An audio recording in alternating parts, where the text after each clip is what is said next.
Hai guys, welcome back to my channel. Hari ini gue akan bikin sambal terasi. Gimana caranya? Gue akan jelasin di video kali ini. Oke, jadi pertama-tama yang kita akan lakukan adalah cuci semua cabai yang udah kita beli. Karena biasanya cabai itu ada kotoran-kotoran, kita harus cuci dulu biar steril. Nah, kalau udah dicuci, semua cabainya akan kita potong atasnya karena batang yang warna hijaunya ini nggak akan bisa kita pakai. Kalau udah selesai, tinggal kita buang ujung-ujungnya. Terus kita siapin timbangan ini. Kita mau timbang cabai yang udah kita punya karena kita akan fermentasi hari ini. Nah, caranya gimana? Jadi cabai yang udah kita masukin ke botol ini, nanti kita akan isi air sampai penuh. Terus berat dari cabai dan juga airnya akan kita timbang. 2% dari berat total air dan cabainya akan kita kasih garam. Jadi dari 300 gram itu berat cabai dan airnya, gua kaliin 2%, kita dapat 6 gram garamnya. Nah, kalau udah, kita akan aduk semuanya sampai garamnya larut dan merata. Fungsinya apa? Si garam ini yang akan bikin menfermentasi cabenya. Nah, kalau udah, kita akan pastiin semuanya terendam di dalam air. Hari ini gua akan pakai cling wrap atau plastik yang buat bungkus makanan. Fungsinya apa? Kalau sampai cabenya nggak kerendam sama air yang udah ada garamnya, di permukaan yang nggak kena air itu akan jamuran. Nah, di sini gua akan labelinnya jadi bisa tahu kapan kita bikin dan apa yang ada di dalam jarnya ya. Ini tanggal 11 Juli.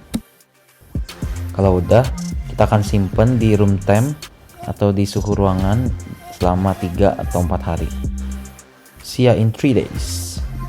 Oke, setelah 3 hari kita akan bikin sambal terasinya. Di sini gua punya daun salam, cabai merah, terus juga ada terasi, bawang putih. Ini cabai yang udah kita ferment selama 3 hari. Airnya gue buang, jadi kita ambil cabainya doang ya.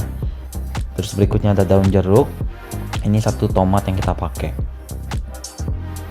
Nah, perlu diperhatiin, kalau gue bilang 1 bawang merah yang akan kita pakai, mungkin di Indonesia kita bisa pakai 3 atau 4 bawang merah. Jadi nanti akan gue sesuaikan resepnya. Terus tomat ini kita akan buang ujungnya karena ini nggak akan bisa kita makan. Caranya gimana? Tinggal pakai pisau, terus kita putar kayak gini sampai kita bisa buang ujungnya ya. Kita bagi 2, bagi lagi. Tujuannya supaya bentuknya semua merata nanti pasti masak. Nah, daun jeruk juga akan kita buang tangkainya karena nggak bisa dimakan. Mari masak. Nah, ini api sedang aja, masukin cabenya dulu. Kalau udah mulai agak ketumis, kita masukin si bawang merahnya. Ini dimasukin cabai sama bawang merahnya dulu karena mereka lebih lama masaknya. Berikutnya kita masukin tomat karena tomat juga mengandung banyak air. Jadi harus kita masak semuanya sampai semua kandungan airnya menguap. Next, kita akan masukin bawang putih. Kita masukin bawang putihnya utuh supaya nggak ada yang gosong kalau kita potong kecil-kecil. Kalau udah mulai ketumis semuanya, kita akan masukin gulanya sekarang supaya dia bisa kemasak, warnanya jadi lebih gelap lagi nanti. Nah, kalau sini teman-teman perhatiin, gue masukin kaldu yang udah jadi. Kenapa? Karena dibanding pakai air dan penyedap bubuk, di sini gue mendingan pakai kaldu yang udah jadi. Lebih sehat dan juga fungsinya adalah untuk mengambil bagian-bagian yang nempel di pinggir panci, karena semua itu rasa sebenarnya yang kita bisa ambil dari masak terasinya. Gue kasih kaldunya juga dikit-dikit karena ini sote bukan rebus sambal terasi, jadi nggak bisa terlalu banyak airnya. Next, gue akan masukin daun salamnya dan kita tumis sampai warnanya jadi coklat tua. Di sini gue masukin lagi kaldunya supaya gue bisa ambil semua yang nempel di bagian pinggir dan bawah potnya. Nah, di sini bawang putihnya udah mateng tapi nggak sampai lembek banget. Di sini gue akan masukin daun jeruknya. Daunnya akan gue sobek aja supaya hanya keluarin aromanya. Dan gue taruh di terakhir memasak supaya nggak layu dan warnanya hitam kalau kita masukin di awal. Oke, sambalnya udah jadi. Sekarang gua akan masukin ke botol.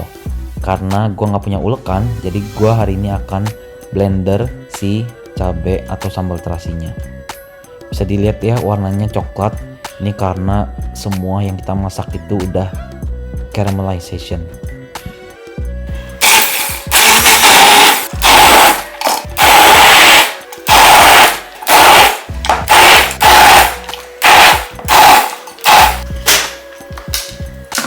Oke, ini setelah di blender kita lihat ya. Wow, kayaknya enak banget. Warnanya merah banget. Gila, looks good. Yum. Nah, di sini gua akan masukin daun jeruk yang udah gua potong tipis-tipis ya di atas nih. And that's it.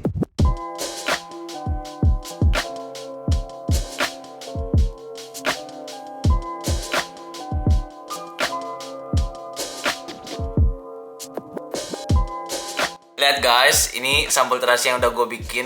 Gila, warnanya cakep banget, merah.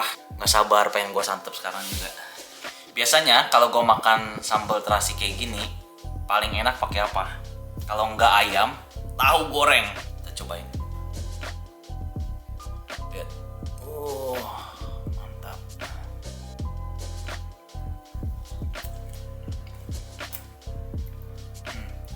Asin, gurih, gila, sedap banget, sedap tanpa penyedap.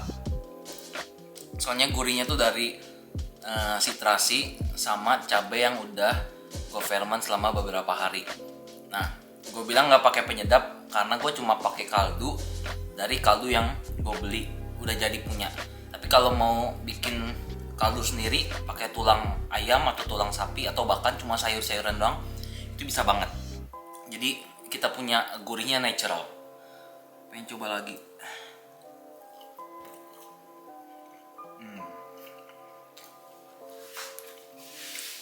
Gila, sambal terasi terenak yang pernah ada. Mantap. Jadi kalau teman-teman bingung, ini kan masak nih semangkok. Gua nggak mungkin habisin sekarang langsung semangkok kan. Gak apa-apa, ini bisa di-keep karena tadi kita masaknya udah keluarin semua airnya. Nah, si air itu yang bikin cepet basi sebenarnya. Nah, kalau teman-teman bingung nggak mau pakai tahu doang, bisa masak ayam goreng kuning atau tahu tempe goreng, apalagi telur balado pakai sambal terasi juga enak banget. Pokoknya atau kalau misalkan teman-teman mau pakai makan yang lain-lain, mau cocol sambal terasi, udah ready di kulkas. Karena kalau mau simpen ini tinggal dimasukin di jar aja, terus dimasukin di kulkas. Oke, gue makan dulu. Sampai jumpa di video berikutnya. Oke, no hatred. Peace out.